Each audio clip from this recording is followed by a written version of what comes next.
Dieu parlant prend en témoin les cieux et la terre. S'ils n'avaient pas d'oreilles, s'ils ne sont pas sensibles, Dieu ne pouvait pas faire cas à cette chose. Alléluia. Amen. Ça, c'est un premier exemple que nous devons comprendre. Pour dire que la créature ou l'humanité est si chère et très chère pour notre Dieu et pour nous-mêmes. Lorsque nous reconnaissons que notre Dieu est Dieu, et les adultes seront vraiment bien heureux de donner le nom de Dieu qui a pour signification un. Effectivement, il est l'unique en son genre.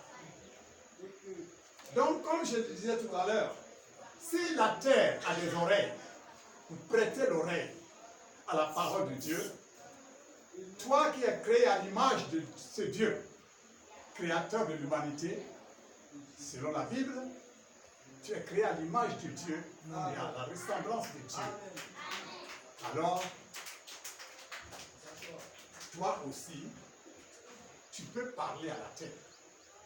Tu peux parler aux cieux. Tu peux prendre en témoin la terre. Tu peux prendre en témoin les cieux. Puisque ton Dieu que tu ressembles l'a fait. Alléluia. Amen. Alors, nous avons souvent tendance à dire que nous sommes chrétiens. Nous avons l'habitude de dire que Dieu a créé tout cela pour moi. Mais c'est une réalité. C'est vrai. C'est une réalité. Mais seulement tu ne manifestes pas cette vérité, cette réalité. Parce que dans l'association ou dans l'assemblée ou dans ton village, même dans ta famille où tu es, tu ne manifestes pas que Dieu a créé les cieux et la terre et ont mis tout cela à ta disposition. Amen. Amen. Pourquoi? Parce que, regarde ce que tu fais, mon cher chrétien ou chrétien. Tu es chrétien, bien sûr. Mais le matin, de 06h jusqu'à 18h, tu ne glorifies jamais Dieu de ta bouche. Tu ne fais pas sentir que tu es l'image de Dieu. Tu ne fais pas connaître que Dieu est là. Tu ne fais pas connaître que Dieu demeure dans ta maison, dans ton village. Je vais vous donner un petit secret. Le diable, le sachant, excite ses adeptes à toujours le louer. À telle enseigne que, quand vous rentrez dans les rues, ceux-là qui adorent les dieux qui n'ont point créé les cieux et la terre, c'est ceux-là qui louent Dieu. Alléluia. Amen. Ils louent Dieu. Et si supposons que nous avons réellement des anges à notre disposition, est-ce que nos anges seront joyeux? Est-ce qu'ils seront joyeux de nous voir pendant que nous sommes, nous avons la bouche fermée toute la journée, après contre dans la nuit? Alléluia. Amen. Quand vous rentrez dans la rue, nous qui sommes d'Accra, par exemple, quand vous rentrez dans la rue, un petit garçon arrive ou passe, tu l'entends chanter les chants de son assemblée, de son Dieu, des chansons, des louanges de son Dieu. Et quand tu vois quelqu'un qui vient, la bouche fermée, c'est un chrétien. Il ne glorifie pas son Dieu. Il ne loue pas son Dieu. Il ne loue son Dieu que dans l'église. Alléluia. Amen. Alors que si vous fouillez les psaumes, dans plusieurs passages des psaumes, Louez l'Éternel, louez l'Éternel, louez l'Éternel des hauts cieux. Glorifiez son nom. Louez l'Éternel avec des harpes, avec des instruments de musique. Louez l'Éternel. Et nous avons l'habitude de dire, Dieu siège dans la louange. Dieu siège dans la louange. La louange, on la soutient où? La louange, ce n'est pas à l'église seulement. La louange, ce n'est pas quand nous sommes deux. La louange, ce n'est pas quand nous sommes nombreux. Mais la louange, c'est de ta bouche, de ma bouche. Chaque fois que nous nous réveillons, nous devons louer le Seigneur. La Bible nous donne plusieurs exemples. Parlant par exemple de notre père David, qui loue les œuvres de notre Seigneur et son Dieu, les matins comme le soir. C'est pourquoi nous allons regarder tout de suite, nous allons lire, par exemple, dans le livre de Actes des Apôtres, chapitre 16, verset 16 à 32. Quelqu'un s'apprête à lire ce passage. Actes, chapitre 16, verset 16, à partir de 16 à 32. Nous avons tous entendu parler de cette histoire de Paul et Silas. Plusieurs lisent, parlent, racontent, mais je me demande si nous comprenons ce texte réellement. Ce matin, nous allons essayer d'apprendre à comprendre ce texte pour nous aider. Parce que nous avons tendance à croire que la louange n'est rien. La louange, ça, c'est destiné aux enfants. La louange, c'est pour se distraire. La louange, c'est, je sais. Mais ce matin, écoute-moi. Écoute la parole de Dieu qui dit, comme nous allions au lieu de prière, une servante qui avait un esprit de python et qui, en devinant, procurait un grand profit à ses maîtres, vint au devant de nous et s'est mis à nous suivre. Paul et nous. Amen. Amen. Et s'est mis à nous suivre, Paul et nous. Celle-ci criait, ces hommes sont les serviteurs du Dieu très haut. C'est la femme qui dit cela. La femme possédée par l'esprit de Python glorifie Dieu en présentant ses serviteurs de Dieu. Et il vous annonce la voie du salut. C'est elle qui sait que cela annonce la voie du salut au peuple. Alléluia. Amen. Elle fit cela pendant plusieurs jours. Paul, fatigué, se retourna et dit à l'esprit, je t'ordonne, au nom de Jésus-Christ, de sortir d'elle. Et il sortit à l'heure même. Les maîtres de la servante, voyant disparaître l'espoir de leur gain, se saisirent de Paul et de Silas et les traînèrent sur la place publique devant les magistrats. Ils les présentèrent au prêteur en disant, ces hommes troublent notre ville. Ces hommes troublent notre ville. Ce sont des Juifs qui annoncent des coutumes qui ne nous est permis ni de recevoir, ni de suivre à nous qui sommes romains. La foule se souleva aussi contre eux. Et les prêteurs, ayant fait arracher leurs vêtements, ordonnèrent qu'on les bâtît de verges. Après qu'on les eut chargés de coups, ils les jetèrent en prison, en recommandant aux geôliers de les garder sûrement. Le geôlier ayant reçu cet ordre, les jeta dans la prison intérieure.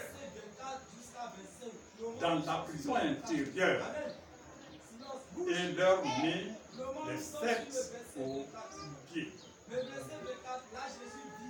Vers le milieu de la nuit, Paul et Silas prièrent et chantèrent des louanges de Dieu.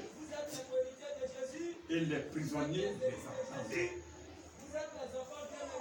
Et les prisonniers les entendaient. Alléluia. Amen. Tout à coup, il se fit un grand tremblement de terre, en sorte que les fondements de la prison furent ébranlés. Au même instant, toutes les portes s'ouvrirent et les liens de tous les prisonniers furent rompus. Le geôlier se réveilla et lorsqu'il vit les portes de la prison ouvertes, il tira son épée et allait se tuer, pensant que les prisonniers s'étaient enfuis. Mais Paul cria d'une voix forte: ne te fais pas du mal. Ne te fais pas de mal, nous sommes tous ici. Alors, le geôlier, ayant demandé de la lumière, entra précipitamment et se jeta tout tremblant aux pieds de Paul et de Silas. Il les fit sortir et dit: Seigneur, que faut-il que je fasse pour être sauvé? Paul et Silas répondirent: crois au Seigneur Jésus et tu seras sauvé, toi et ta famille. Crois au Seigneur Jésus et tu seras sauvé, toi et ta famille. Et ils lui annoncèrent la parole du Seigneur, ainsi qu'à tous ceux qui étaient dans sa maison. Amen. Alléluia. Amen. Chers frères et sœurs dans le Seigneur, la parole de Dieu ici n'a pas besoin d'explication parce que le texte nous ouvre un peu la mémoire pour dire simplement que il nous manque la louange dans notre vie chrétienne. Il y a parmi nous des chrétiens ou des chrétiennes qui disent: moi je n'ai pas une bonne voix. Moi je n'ai pas une bonne voix, alors je ne sais pas chanter.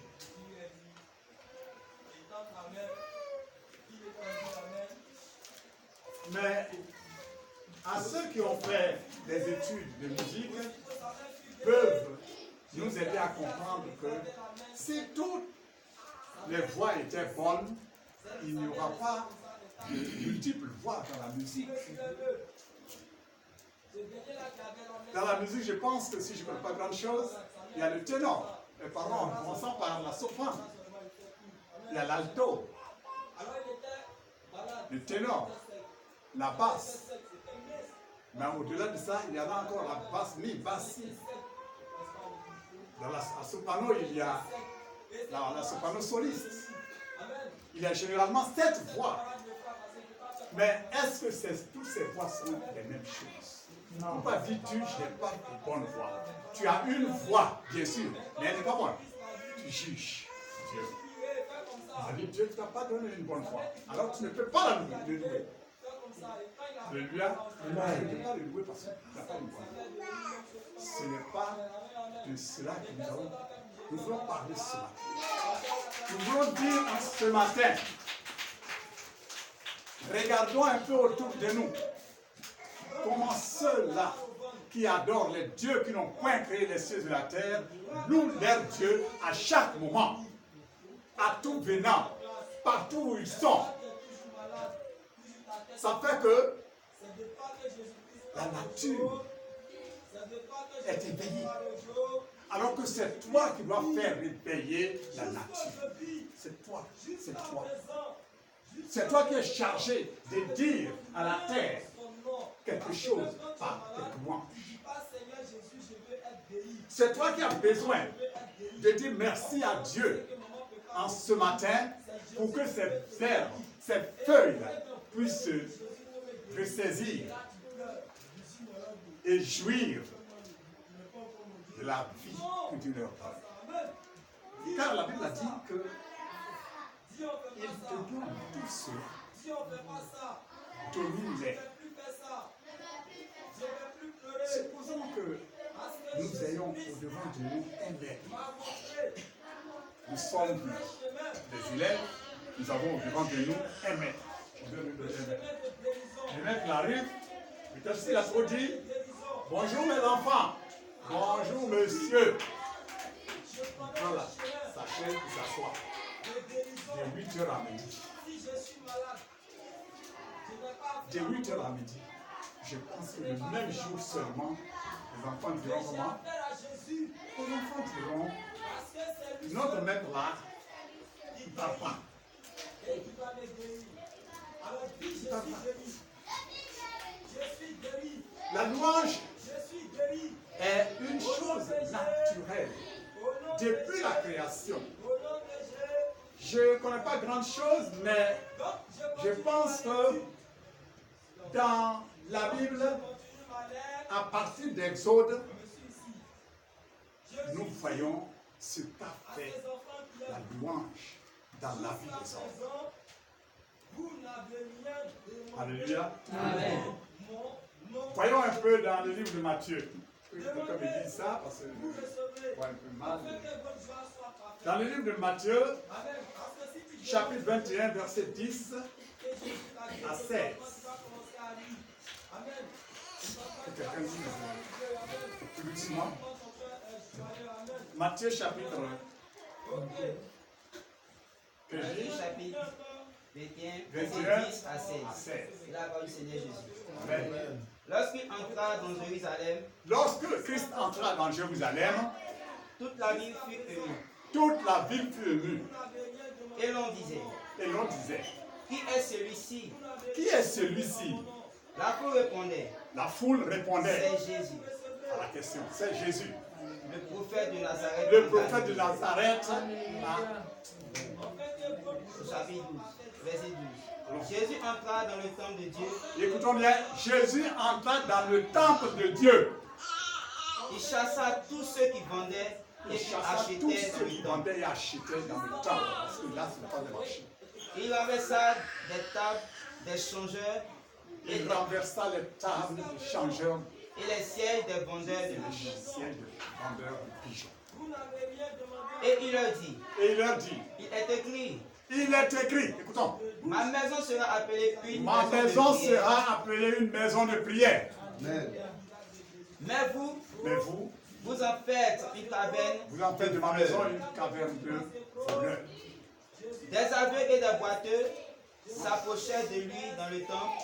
Des aveugles et des boiteux s'approchèrent de lui dans le temple. Une minute. On ne parle pas d'ailleurs. Dans le temple. Dans le temple. Les aveugles qui sont venus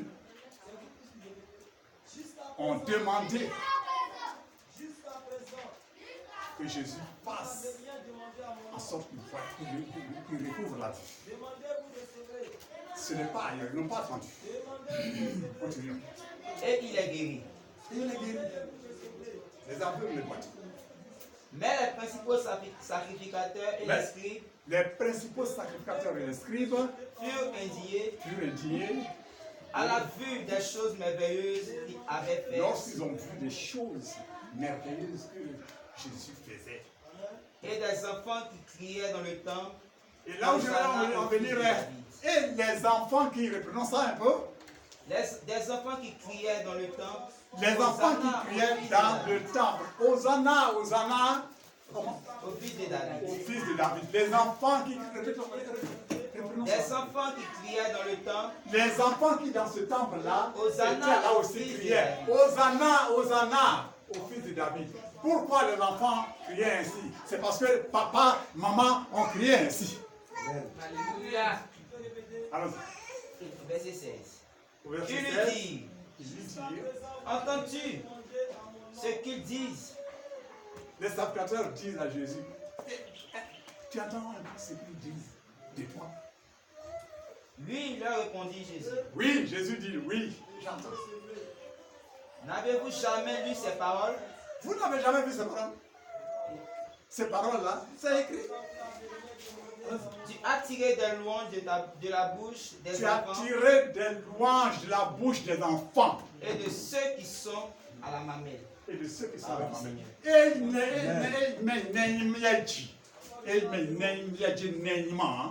Jésus-Christ, pita. Alléluia.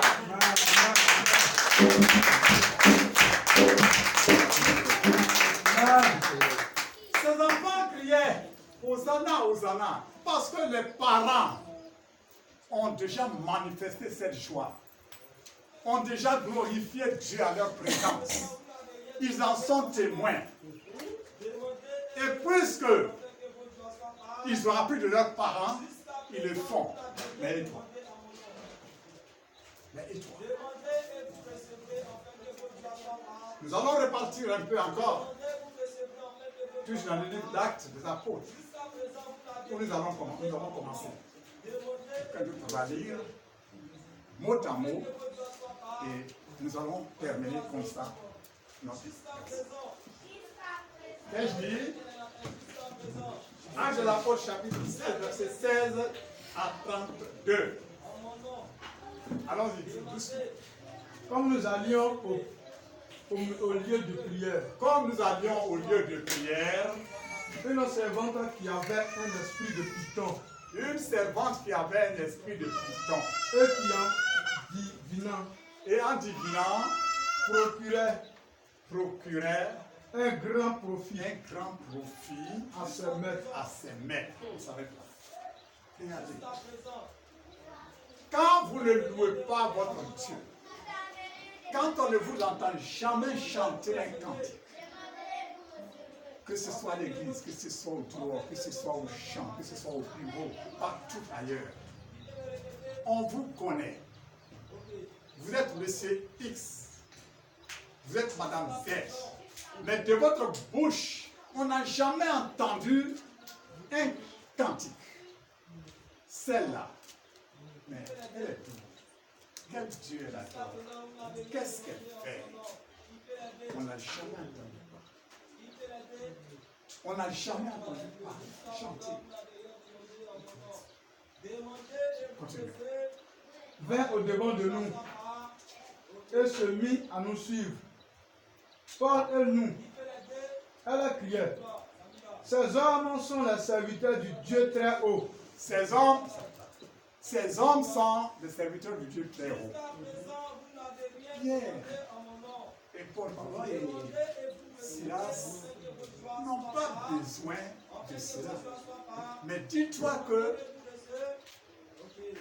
le maître, le menteur, le roi des dieux qui n'ont point créé les cieux et la terre est là. Certainement, il a cherché voies et moyens pour, comme on le dit en français vulgaire, pour gâter le ministère de Paul et Silas. Mais n'ayant plus les moyens, il a certainement placé cette femme-là pour pouvoir terminer sa mission. En quoi faisant? En troublant certainement leur travail. Et la Bible dit quoi?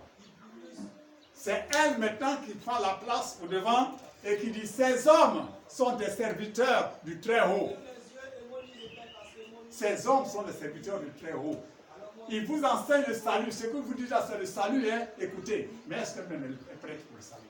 Mais la Bible déclare ça parce que, dites-moi qu'elle est une servante de certains maîtres. C'est par elle que ceux-là gagnent leur vie. Ça, c'est son travail. Et continue. Elle fit cela pendant plusieurs jours. Elle fit cela pendant plusieurs jours. Paul fatigué se retourna Paul fatigué maintenant se retourna et dit à l'esprit, et dit à l'esprit, je t'ordonne au nom de Jésus-Christ je de sortir t'ordonne d'elle. au nom de Jésus, sors de cette femme. Une minute. Mes frères dans le Seigneur, il nous arrive souvent ces choses dans notre vie aussi. Même si nous ne sommes pas au même degré que Paul et Silas, cela nous arrive. Parce que celui-là qui est l'ennemi de la parole de Dieu, l'ennemi de Dieu lui-même, ne veut pas que Dieu soit glorifié. Amen.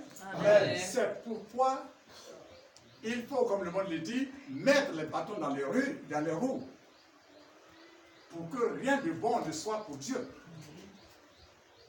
Pour que la louange, l'adoration, l'évangélisation et tout, ce qui peut donner la vie à l'homme ne se passe pas sur la terre.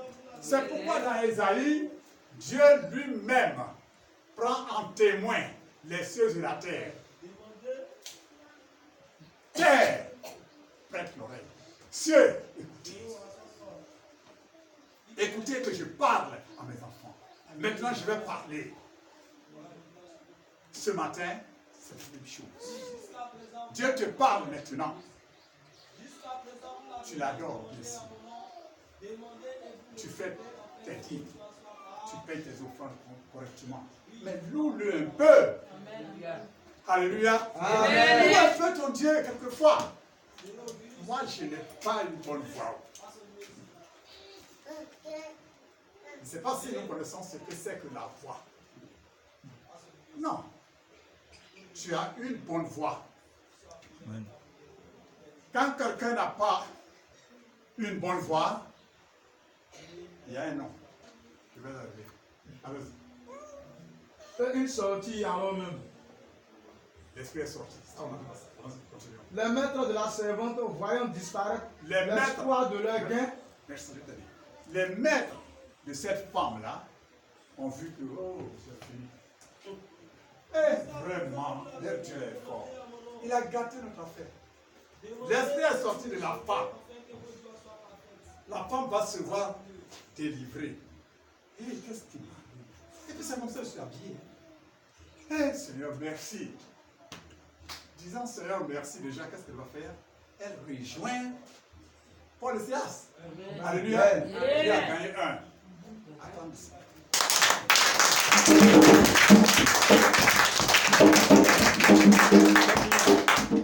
Amen. Amen. Continuons. Se saisit de Paul et de Silas. Je vais te dire un peu de ces faits. Ils n'étaient pas contents.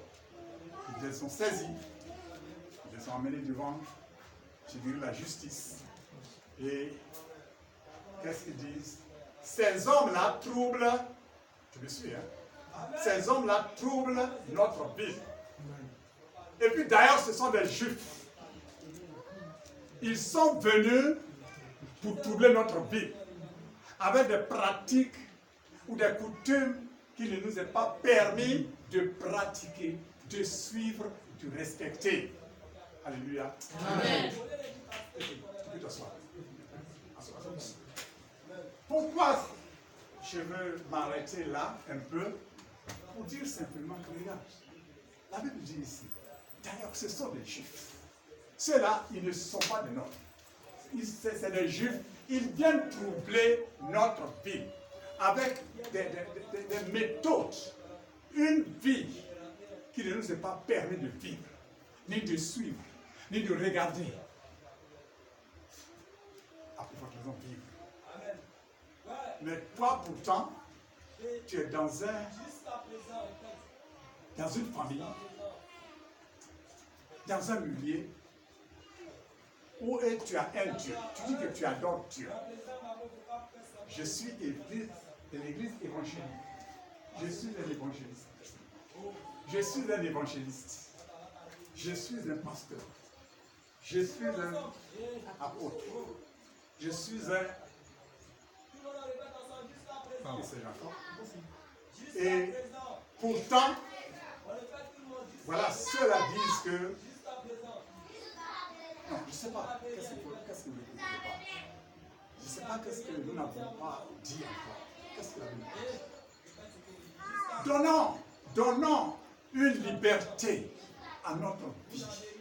Montrons aux hommes que nous appartenons au Dieu vivant. Alléluia. Nous sommes du Dieu vivant. Nous sommes des enfants du Dieu créateur de la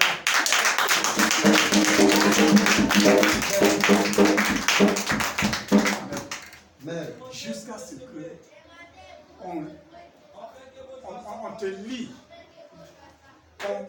on emprisonne ta liberté. C'est-à-dire quoi? Qu'est-ce que je veux dire?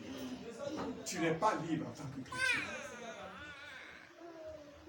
Je me souviens lorsque les gens jouaient au ballon et qu'on dit, il y a un village, Akradio, c'est Akradio qui pilote les systèmes mystiques. Mais en ce moment-là, il faut venir à Akradio pour voir comment ça se fait. Et toutes les pratiques qui sont faites pour que la Côte d'Ivoire gagne, je dirais même que c'est les chrétiens qui sont à la tête. C'est les chrétiens qui sont à la tête. De même qu'aujourd'hui, tu es chrétien,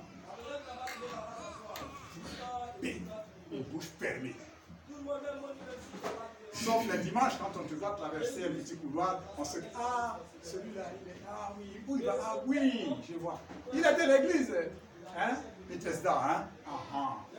Sinon, à la maison, on ne sait pas qu'il est de l'église. Parce que nous créons les hommes.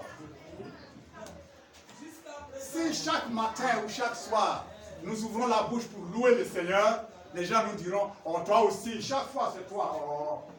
Chaque matin c'est toujours toi. Chaque matin c'est toujours toi. Qu'est-ce qui t'arrive? Je ne sais pas si quelqu'un parmi vous a connu ma grande sœur que nous appelons Charles Maman. Elle dit qu'elle ne sait pas prier. Mais quand elle se lève le matin, à 5 heures, avant 5 heures d'ailleurs, c'est elle qui réveille les gens par des cantiques. La première fois qu'elle avait commencé comme ça, quelqu'un m'a demandé, ta grande sœur, est-ce que tu l'as su? Qu'est-ce qu'elle a fait? Chaque matin. Toi, c'est le matin que tu dors. Mais 4h30 déjà, elle se lève ou quoi? Vous savez qu'elle a une belle voix là. Elle chante hautement. Elle dit non, elle loue le Seigneur. Oh, quelle manière de louer ça. Quelle manière, quelle façon de louer Dieu comme ça. Mais mettez-vous un peu quelque part là-bas, sur le marigot. Ce jeune homme qui vient, cette fille qui vient, même ici par exemple. Oui, ils veulent posséder le village. Ils veulent posséder le village, alors que le village est à nous. Alléluia. Vous me taisez. Vous les regardez. Non, Dieu n'est pas d'accord. Dieu ne sera jamais d'accord. Il n'est pas d'accord. Il est bon de louer Dieu. Vous allez chanter ça même une fois. Il est bon de louer Dieu. Alléluia. Il est bon de louer Dieu. Alléluia. Il est bon de louer Dieu. Alléluia. Alléluia.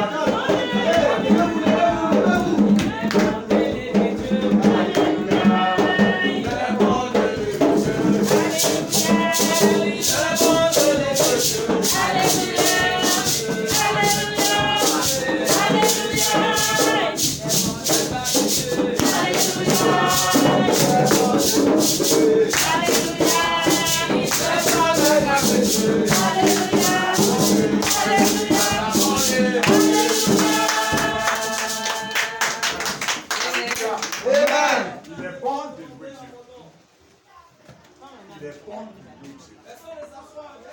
Ne laissez pas les païens payer leur Dieu qui nous trouble pendant que nous sommes assis. Sans mot dire toute une journée. Jusqu'à même à l'église, il y en a qui ne peuvent pas ouvrir la bouche. Parce qu'ils ne savent pas chanter. Quand ils ouvrent la bouche, ils chantent, chanson là, ça fait votre panique. Oui, c'est tout cela qui fait la musique. C'est tout ça qui fait la musique.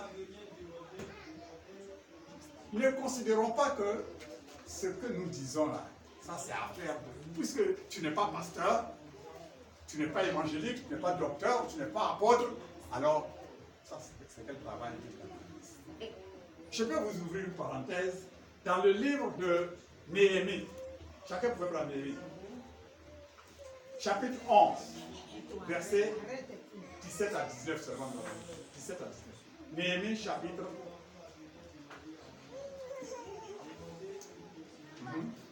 Néhémie, chapitre 11, versets 17 à 19. Lisez et vous verrez ce que dit le message.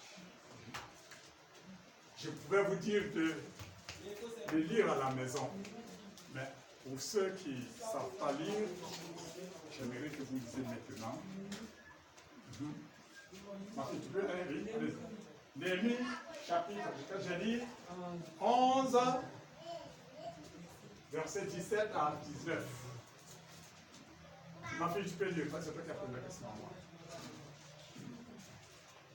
Lève-toi et lis. Néhémie chapitre 11, verset 17. À 19. Verset 17 à 19. Matania, fils de Miché, fils de Zabdi, fils d'Azaph, Écoutez. le chef qui entonnait la louange. C'est le nom qu'il a cité. Il a cité tout cela. Mais il y a un titre, au bout. Oui, allons-y. Terminez. Le chef qui entonnait la louange. Le chef qui entonnait la louange. À la prière. Écoutez, ça attend.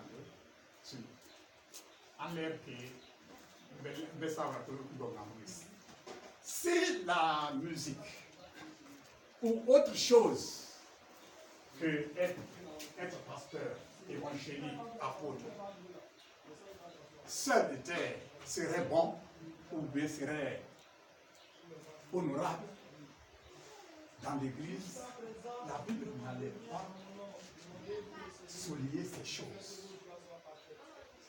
La Bible n'allait pas parler des chanteurs, jusqu'à même le gardien de la porte. On dira, oh, ça c'est rien. Nous ne savons pas où Dieu a besoin de nous. Parce que d'ailleurs, nous ne posons même pas la question. Mais c'est-à-dire que si nous sommes quelque part dans l'église, il faudrait que nous soyons vraiment attachés à cette œuvre qui nous est confiée. Que nous sachions, nous essayons de faire un effort pour assumer correctement cette œuvre-là. Continuons. Et Bakboukia. Ça c'est un nom. Le second parmi ses frères. Le second parmi ses frères, c'est le second chanteur parmi ses frères. Et Abda. Et Abda. Fils de Shemania. Fils de Shemania. Fils de Galal. De Galal. Fils de Jédustin. Fils de Jédustin. Total des Lévitiques. Total des Lévitiques. Total des Lévites. Pardon, des Lévites, merci. Dans la ville sainte. Dans la ville sainte. 284. 284. Et les portiers. Et les portiers. Akou. Shalom. Voilà, Chalmon. Chalmon, c'est Chalmon. Ça s'arrête pas, ça va. Il a cité, j'aimerais simplement vous souligner quelque chose. Ils ont cité, quand Néhémie est parti pour reconstruire sa ville qui a été ruinée, il a enfin, ça a été déjà dit, qu'il a pris soin de tout ce que ses parents ont fait. Puisque c'est bon et c'est la volonté de Dieu, c'est Dieu qui le désire. Mais il n'a pas négligé les portiers. Quand tu viens à l'église, on dit, bon, quand tu vas rester ici pour jouer là, il y a quoi? Maman, parce que très souvent, on a tendance à croire que quand on est à la porte, ça veut dire qu'on est bien. Alléluia. Amen. Très souvent, nous avons ici appris certaines choses et la Bible, la parole de Dieu, dans sa bonté, nous donne de vous dire que tout ce que Dieu fait est bon.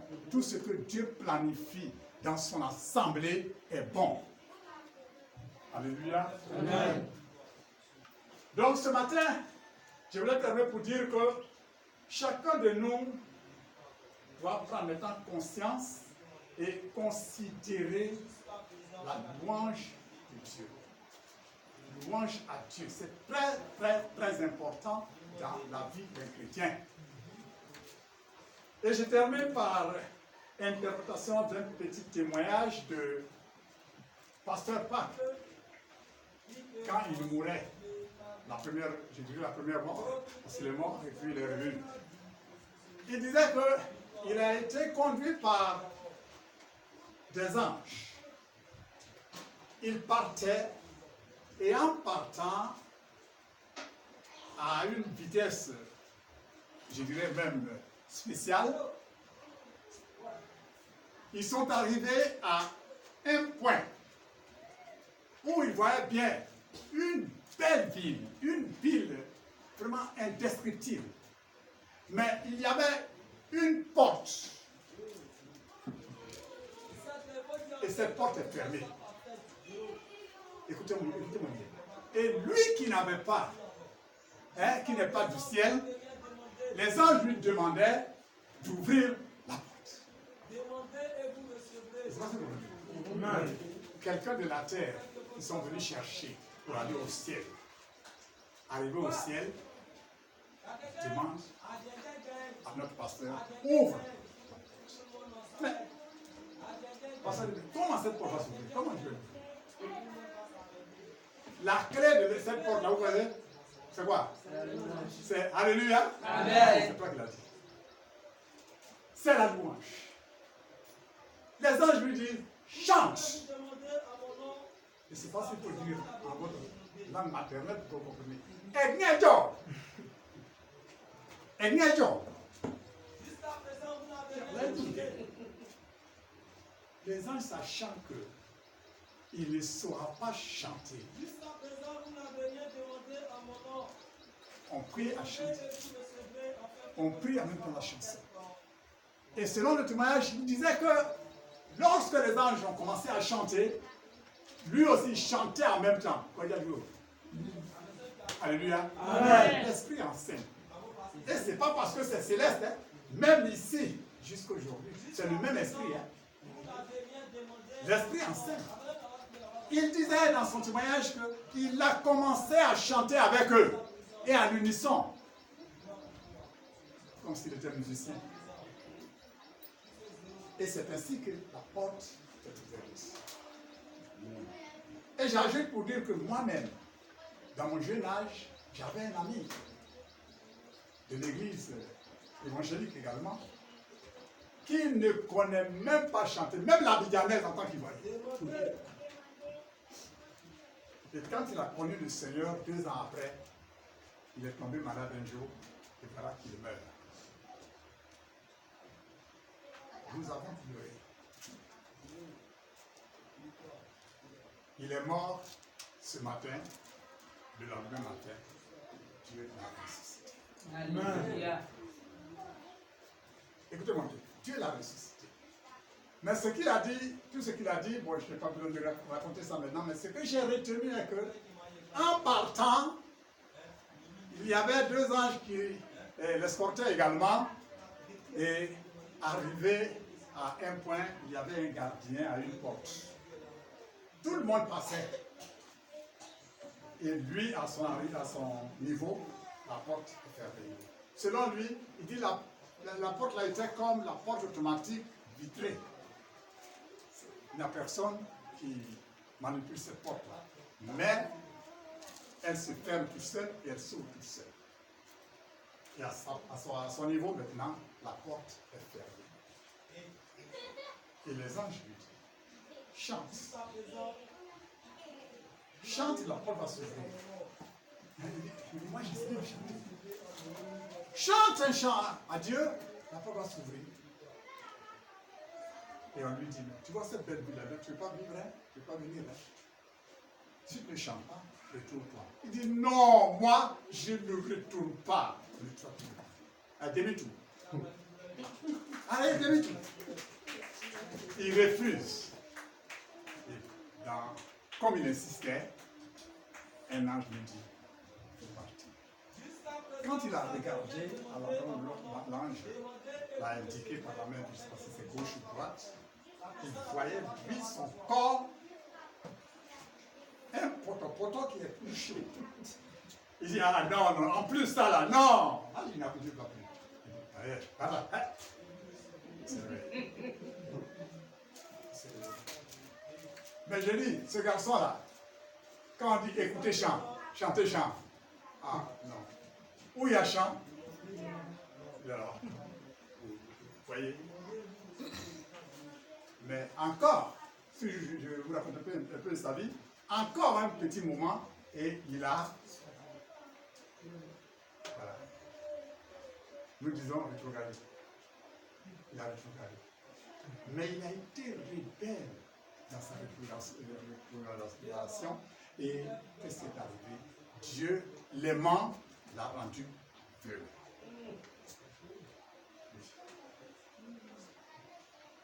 Et c'est à l'Institut des aveugles qu'on s'est parlé. Donc, ne soyons pas rebelles à la parole de Dieu. Je voudrais commencer ce matin pour vous demander à savoir qu'est-ce que vous avez entendu parler le dimanche passé.